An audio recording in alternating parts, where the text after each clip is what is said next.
يوم تبدل الأرض غير الأرض والسماوات وبرزوا لله الواحد القهار. السلام علیکم ورحمۃ اللہ وبرکاتہ. حامدہ و مسلین اما بعد. محترم ناظرین، محرم کا مہینہ محترم مہینہ ہے. جو 4 حرمت والے مہینے ان میں سے ایک مہینہ حرمت والا مہینہ محرم کا مہینہ ہے اور یہ اسلامی سال کا پہلا مہینہ ہے. ہمارے اسلاف اس مہینے کا احترام کیا کرتے تھے، نیکیاں زیادہ سے زیادہ کیا کرتے تھے. افسوس کا مقام ہے کہ محرم کا مہینہ ماتم کا مہینہ بنا لیا گیا ہے، تعزیہ بنانے کا مہینہ بنا لیا گیا ہے اور صحابہ کرام پر سب و شتم کرنے کا مہینہ بنا لیا گیا ہے. حالانکہ یہ مہینہ ان تمام چیزوں سے پرے ہے، ان تمام چیزوں کا ذرہ برابر بھی تعلق اس مہینے سے نہیں ہے. محرم کے مہینہ میں بدعت و خرافات کیے جاتے ہیں اور صحابہ کرام رضوان اللہ علیہ مجمعین کو گالیاں دی جاتی ہیں. خاص کر کے امیر معاویہ رضی اللہ تعالی عنہ کو برا بھلا کہا جاتا ہے. یہ بہت بڑا جرم ہے. حدیث کیا کہتی ہے صحابہ کے بارے میں؟ حدیث وعن ابن عباس رضی اللہ تعالی عنہما قال رسول اللہ صلی اللہ علیہ وسلم من سب اصحابی فعلیہ لعنت اللہ والملائکۃ والناس اجمعین. رواہ طبرانی کی حدیث ہے. شیخ البانی رحمہ اللہ نے صحیحہ کے اندر جگہ دی ہے. راوی حدیث حضرت عبداللہ بن عباس رضی اللہ تعالی عنہما ہیں. وہ فرماتے ہیں کہ اللہ کے رسول صلی اللہ علیہ وسلم نے فرمایا من سب اصحابی، جس نے میرے صحابی کو گالی دیا، فعلیہ لعنت اللہ والملائکۃ والناس اجمعین، تو صحابی کو گالی دینے والے پر اللہ کی لعنت، فرشتوں کی لعنت اور تمام لوگوں کی لعنت ہے. تو صحابہ کو برا بھلا کہنے والا لعنتی ہے، اور جو لعنتی ہو وہ نبی صلی اللہ علیہ وسلم سے محبت کا دم کیسے بھر سکتا ہے؟ وہ آل بیت کی آڑ میں صحابہ کرام کو گالیاں دے رہا ہے. لہٰذا ایسے شخص کو خود کا محاسبہ کرنا چاہیے. اسی طرح سے محرم کا مہینہ ماتم کا مہینہ ہے کہا جاتا ہے. محرم کے ابتدائی 10 دنوں میں سوگ کا ماحول ہوتا ہے. کالے کپڑے پہنے جاتے ہیں، یا حسین کا نعرہ لگایا جاتا ہے، جھنڈیاں لگائی جاتی ہیں اور باقاعدہ چہرے نوچے جاتے ہیں، کپڑے کو پھاڑا جاتا ہے، بدن کو خون کیا جاتا ہے اور یہ بتایا جاتا ہے کہ ہم ہی حضرت حسین رضی اللہ تعالی عنہ سے محبت کرنے والے ہیں، ہم ہی حسین رضی اللہ تعالیٰ عنہ کے قریبی ہیں. جبکہ حدیث کیا کہتی ہے؟ حدیث وعن عبداللہ بن مسعود رضی اللہ تعالیٰ عنہ قال رسول اللہ صلی اللہ علیہ وسلم لیس منا من لطم الخدود وشق الجیوب ودعا بدعوى الجاہلیہ. رواہ البخاری فی کتاب الجنائز. بخاری شریف کی حدیث ہے. راوی حدیث ہے عبداللہ بن مسعود رضی اللہ تعالیٰ عنہ ہے. وہ فرماتے ہیں کہ اللہ کے رسول صلی اللہ علیہ وسلم نے فرمایا لیس منا، وہ شخص ہمارے طریقہ میں سے نہیں ہے. کون شخص؟ من لطم الخدود وشق الجیوب ودعا بدعوى الجاہلیہ، جو مصیبت کے وقت یا پھر جو کسی کی وفات پر اپنے چہرے کو نوچتا ہو، جو اپنے کپڑے کو پھاڑتا ہو اور جو جاہلیت کی پکارتا ہو، روتا ہو، زور سے مرنے والے کی تعریفیں بیان کرتا ہو اور بہت سارے ایسی باتیں جو کہ زمانہ جاہلیت میں تھی، وہ انداز اپنانے والا، کپڑا پھاڑنے والا اور میت کی جانب سے چہرہ نوچنے والا، کسی کی موت پر چہرہ نوچنے والا، نبی صلی اللہ علیہ وسلم فرمانے ہیں کہ یہ اعمال کرنے والے محمد صلی اللہ علیہ وسلم کے طریقہ میں سے نہیں ہے. تو لہٰذا کپڑا پھاڑنا، ماتم کرنا، یہ سوگ منانا، سوگ کے نام پر محرم کے مہینے میں شادیاں تک نہ کرنا، کالے کپڑے پہننا، حدیث رسول کی روشنی میں یہ ساری چیزیں غلط ہیں۔ ایک غلط کام کر کے کوئی مسلمان نبی صلی اللہ علیہ وسلم کا دیوانہ کیسے ہو سکتا ہے؟ ایک غلط کام کر کے کوئی مسلمان آل بیت سے محبت کرنے والا کیسے ہو سکتا ہے؟ لہٰذا یہ ایسے لوگ ہیں جو محبت میں جھوٹے ہیں، یہ ایسے لوگ ہیں جو قرآن و حدیث سے نہ آشنا ہے نہ بلد ہیں۔ لہٰذا قرآن و حدیث کی جانب لوٹنا چاہیے، قرآن و حدیث سے قریب ہونا چاہیے۔ محرم کے مہینے میں جو بدعت و خرافات کیے جاتے ہیں، حضرت حسین رضی اللہ تعالی عنہ کی محبت میں اور محبت کے نام پر، اور جو لوگ یہ بدعت و خرافات کرتے ہیں عموماً بریلوی حضرات ہوتے ہیں، شیعہ حضرات ہوتے ہیں۔ یہ بریلوی حضرات جو کہ بڑے ہی شوق سے تعزیہ بناتے ہیں، تعزیہ کے خلاف بولنے والے کو گستاخ رسول یا پھر گستاخ صحابہ کہتے ہیں، حسین رضی اللہ تعالیٰ عنہ کی دشمنی سے جوڑ دیتے ہیں۔ مرثیہ خوانی کا مہینہ اس کو سمجھتے ہیں۔ یہ جو بریلوی حضرات ہیں، جو ان کے مرید ہیں، جو ان کے پیر ہیں احمد رضا خان صاحب، خود انہوں نے ان چیزوں سے منع کیا ہے۔ یہ لوگ نابلد ہیں، جن کی یہ تقلید کرتے ہیں، یہ احمد رضا خان صاحب کی مخالفت کر رہے ہیں اس معاملے میں۔ لہٰذا قرآن و حدیث میں تو اس کا حکم ہے ہی نہیں ہے۔ جن کی تقلید کرتے ہیں، جو اپنے آپ کو بریلوی کہتے ہیں، بڑے شوق سے کہتے ہیں، بہت فخر سے کہتے ہیں، آئیے دیکھتے ہیں کہ وہ کیا لکھتے ہیں ان بدعت و خرافات کے بارے میں۔ ان کی کتاب مثال کے طور پر دیکھیے الملفوظ ہے۔ ان کی کتاب میں اس کتاب میں جو حصہ دوم ہے، تو اس کے صفحہ نمبر 87 میں لکھتے ہیں۔ وہ کیا لکھتے ہیں؟ جب ان سے سوال کیا جاتا ہے، عرض کیا جاتا ہے کہ تعزیہ داری میں لہو لعب سمجھ کر جائے تو کیسا ہے؟ تعزیہ داری میں لہو لعب سمجھ کر جائے تو کیسا ہے؟ جواب ملتا ہے نہیں جانا چاہیے۔ ناجائز کام میں جس طرح جان و مال سے مدد کرے گا، یوں ہی سواد بڑھا کر، سواد یعنی تعداد بڑھا کر بھی مددگار ہونا ناجائز، یعنی سواد بڑھا کر تعداد بڑھا کر بھی کیا مددگار ہوگا، یعنی ناجائز کام میں، یعنی تعزیہ کے کاموں میں مدد کرنا بھی ناجائز ہے اور ان کا دیکھنا بھی، وہاں بھیڑ لگانا بھی ناجائز ہے۔ آگے فرماتے ہیں ناجائز بات کا تماشا دیکھنا بھی ناجائز ہے، بندر نچانا حرام ہے، اس کا تماشا دیکھنا بھی حرام ہے۔ یعنی جب تعزیہ بنانا حرام ہے تو تعزیہ پر چندہ دینا بھی حرام ہے، تعزیہ کا تماشبی بننا بھی حرام ہے۔ تو خود احمد رضا خان کے فتوے کے مطابق تعزیہ دیکھنا حرام ہے۔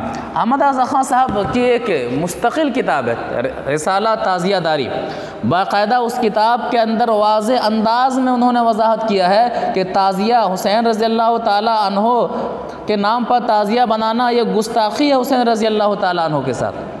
تعزیہ کے لیے چندہ نہیں دینا چاہیے، گویا کہ تعزیہ کے لیے چندہ دینا، تعزیہ بنانے میں کسی بھی طرح کی مدد کرنا گناہ میں مدد کرنا ہے، لہٰذا اسے ڈرنا چاہیے۔ رسالہ تعزیہ داری کے اندر احمد رضا خان صاحب آگے لکھتے ہیں کہ اگر کوئی شخص تعزیہ سے منع کر رہا ہے اور منع کرنے والے کو کوئی شخص برا بھلا کہتا ہے تو وہ شخص رفض پلید ہے، ناپاک شیعوں میں سے وہ شخص ہے، مطالعہ کرنا چاہیے۔ اسی طرح سے جو بدعت و خرافات کیے جاتے ہیں، جو بریلوی حضرات عموماً کرتے ہیں، شیعہ حضرات کرتے ہیں، تو یہ احمد رضا خان صاحب کی کتاب ہے احکام شریعت۔ اس کتاب کے اندر صفحہ نمبر 130 اور صفحہ نمبر 129 اور صفحہ نمبر 130 کو دیکھتے ہیں۔ صفحہ نمبر 129 میں مسئلہ پوچھا جاتا ہے، مسئلہ نمبر 49 ہے، کیا حکم ہے اہل شریعت کا اس مسئلہ میں کہ رافضیوں کی مجلس میں مسلمانوں کو جانا اور مرثیہ سننا، ان کی نیاز کی چیز لینا، خصوصاً 8ویں محرم کو جبکہ ان کے یہاں حاضری ہوتی ہے، کھانا جائز ہے یا نہیں؟ محرم میں بعض مسلمان ہرے رنگ کے کپڑے پہنتے ہیں اور سیاہ کپڑوں کی بابت کیا حکم ہے؟ یہ سوال کیا جاتا ہے۔ جواب کیا ملتا ہے؟ احمد رضا خان صاحب جواب دیتے ہیں جانا اور مرثیہ سننا حرام ہے۔ رافضیوں کی مجلس میں، شیعوں کی مجلس میں جانا اور ان مہینوں میں، محرم کے مہینہ میں مرثیہ سننا حرام ہے۔ کیا ہوتا ہے؟ پورا 10 دن پورا مرثیہ خوانی ہوتی ہے، بالکل آنسو بہائے جاتے ہیں، آنسو بہا کے نہ جانے کیا کیا چیزیں پڑھی جاتی ہیں۔ کیا لکھتے ہیں؟ جانا حرام ہے، ان کی نیاز کی چیز لینا خصوصاً 8ویں محرم کو جبکہ ان کے یہاں حاضری ہوتی ہے، کھانا آگے فرماتے ہیں کہ ان کی نیاز نہیں اور وہ غالباً نجاست سے خالی نہیں ہوتی. یعنی جو وہ محرم کے مہینے میں حسین رضی اللہ تعالیٰ عنہ کی محبت کے نام پر پانی پلاتے ہیں، کھانا کھلاتے ہیں، تو کہتے ہیں پانی میں غلاظت ملائی جاتی ہے، کھانے میں مٹھائی وغیرہ پھر جو چیزیں بھی کھلائی جاتی ہیں ان میں غلاظت ملائی جاتی ہے، نجاست ملائی جاتی ہے. اور باقاعدہ شیعوں کے یہاں ایک تقیہ کہ نبی صلی اللہ علیہ وسلم کے ماننے والوں کو اگر پانی دینا ہو تو تھوک کر کے پانی پلانا ان کی نگاہ میں ثواب کا کام ہے. پیشاب کر کے کھانے کی چیز میں پیشاب کر دینا یا پھر کسی اور غلیظ چیز ڈال کر کے انہیں کے حوالے کر دینا یہ ان کی نظر میں نیکی کا کام ہے. تو کہتے ہیں کہ بالکل نہیں جانا چاہیے، نہیں کھانا چاہیے. کیوں؟ کم از کم ان کے ناپاک قلتین کا پانی ضرور ہوتا ہے، ان کے کھانے پینے میں ناپاک پانی ضرور ملا ہوا ہوتا ہے، اور وہ حاضری سخت ملعون ہے، اور اس میں شریعت موجب لعنت اور اس میں شرکت موجب لعنت ہے. یعنی جو مرثیہ خوانی کی محفل میں شریک ہوتا ہے وہ شخص لعنتی ہے. احمد رضا خان صاحب کا فتویٰ ہے. آگے لکھتے ہیں محرم میں سیاہ اور سبز کپڑے علامت سوگ ہیں اور سوگ حرام ہیں. جی علامت سوگ ہے اور سوگ حرام ہے. خصوصاً سیاہ کے شعار رافضیان لعام ہیں. یعنی جو سیاہ کپڑے پہنتے ہیں تو یہ جو حد درجہ جو گھٹیا رافضی ہیں، جو گھٹیا شیعہ ہیں، اس طرح کے لوگ پہنتے ہیں، ایسا کرتے ہیں. دوسرا سوال کیا جاتا ہے مسئلہ نمبر 50. کیا فرماتے ہیں علماء دین و خلیفہ مرسلین مسائل ذیل میں؟ بعض اہل سنت و جماعت عشرہ محرم میں نہ تو دن بھر روٹی پکاتے اور نہ جھاڑو دیتے ہیں. کہتے ہیں بعد دفن تعزیہ روٹی پکائی جائے گی. ان 10 دنوں میں کپڑے نہیں اتارتے. ماہ محرم میں کوئی بیاہ شادی نہیں کرتے. ان ایام میں سوائے امام حسن اور حسین رضی اللہ تعالیٰ عنہ کے کسی کی نیاز و فاتحہ نہیں دلاتے. یہ جائز ہے یا ناجائز؟ بینو توجرو. سائل نے سوال کیا. احمد رضا خان صاحب کا جواب آتا ہے کہ پہلے تینوں باتیں سوگ ہیں اور سوگ حرام ہے. پہلی بات کہ 10 دن میں کپڑے نہیں اتارتے، ایسا کرنا سوگ ہے، اور کپڑے نہ اتارنا محرم کے 10 دنوں میں حرام ہے. ماہ محرم میں کوئی شادی بیاہ نہیں کرتے، ایسا کرنا بھی حرام ہے. اور ان 10 دنوں اور یہ کہتے ہیں کہ جھاڑو وغیرہ نہیں دینا، روٹی نہیں پکانا، یہ ساری چیزیں کیا ہیں؟ حرام ہے. کس کا فتویٰ ہے؟ احمد رضا خان صاحب کا فتویٰ ہے.